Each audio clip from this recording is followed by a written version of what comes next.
రైతులకు రేవంత్ సర్కార్ తీపి కబురు వినిపించింది. ఎల్లుండి ₹1,00,000 వరకు రుణమాఫీ చేయాలని నిర్ణయించింది. మరింత సమాచారం మా ప్రతినిధి నాగేశ్వరాచార్యని అడిగి తెలుసుకుందాం. నాగేష్, రుణమాఫీపై తాజా వివరాలేంటి?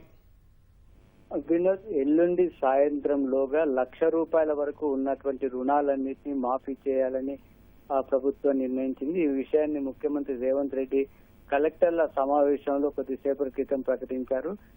కుటుంబానికి గరిష్టంగా 2 లక్షల వరకు రుణాలు మాఫీ చేయాలని ప్రభుత్వం నిర్ణయించింది. ఆ రుణాలను అంటే రైతుల ఆ రుణ ఖాతాల్లో నేరుగా జమ చేస్తారు. వాటికి సంబంధించి బ్యాంకర్ల నుంచి ఇప్పటికే వాటి వివరాలన్నీ కూడా ప్రభుత్వం సేకరించింది. ఎంతమంది రైతులకు ఆ రుణాలు ఉన్నాయి, వాటి వివరాలు ఏంటనేది ఇప్పటికే సేకరించారు. దానికోసం ప్రత్యేకంగా వెబ్ పోర్టల్ ఏర్పాటు చేయనున్నట్టు కూడా నిన్నటి మార్గదర్శకాల్లో పేర్కొన్నారు. అయితే దీనికి సంబంధించి ఎల్లుండి సాయంత్రంలోగా మొత్తం 1,00,000 వరకు రుణాలను మాఫీ చేయాలని ప్రభుత్వం నిర్ణయించింది. అదేవిధంగా రేషన్ కార్డుకు సంబంధించిన అంశం పైన కూడా ముఖ్యమంత్రి స్పష్టత ఇచ్చారు. దీనికి సంబంధించి ఇటు రైతుల్లో కొంత గందరగోళం, అదేవిధంగా రాజకీయ పార్టీల నుంచి ఎదురవుతున్న విమర్శల నేపథ్యంలో దానికి సంబంధించి కూడా కలెక్టర్లకు వివరణ ఇచ్చారు. కేవలం భూమి పాస్బుక్ ఆధారంగానే రైతులకు రుణమాఫీ చేయాలని కలెక్టర్లకు కూడా ముఖ్యమంత్రి స్పష్టత ఇచ్చారు. అయితే కుటుంబానికి గరిష్టంగా 2 లక్షలు రుణమాఫీ చేయాలని నిర్ణయం తీసుకున్న నేపథ్యంలో కుటుంబం అనే అంశం ఏ విధంగా గుర్తించాలనే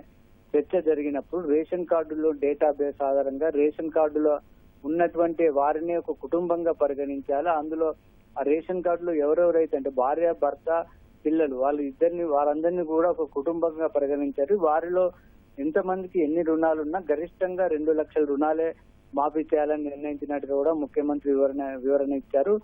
ఆరోహణ పద్ధతిలో ఆ రుణమాఫీ చేయాలని కూడా నిన్నటి మార్గదర్శకాల్లో పెట్టారు. అంటే తక్కువ మొత్తం నుంచి ఎక్కువ మొత్తం ఉన్నటువంటి రుణాలను క్రమ పద్ధతిగా ఆ మాఫీ చేయాలని కూడా నిర్ణయం తీసుకున్న నేపథ్యంలో మొదట ఎల్లుండి 18వ తేదీలో సాయంత్రంలోగా రుణాలు మాఫీ చేసి రైతు వేదికల వద్ద రుణమాఫీ పొందిన లబ్ధిదారులతో సంబరాలు నిర్వహించాలని కూడా ప్రభుత్వం నిర్ణయించింది. ఆ సంబరాల్లో మంత్రులు, ఎమ్మెల్యేలు, ప్రజాప్రతినిధులు అందరూ కూడా పాల్గొనాలని కూడా ప్రభుత్వం అదేవిధంగా పార్టీ నాయకులు కూడా పార్టీ తరఫున కూడా స్పష్టతనిచ్చారు. అయితే బ్యాంకర్లకు కూడా ఇదే సందర్భంలో స్పష్టమైన ఆదేశాలు ఇచ్చారు.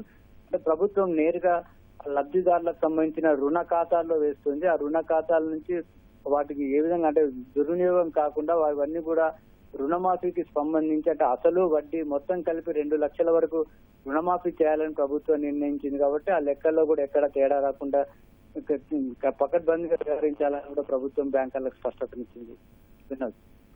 ధన్యవాదాలు నాగేష్.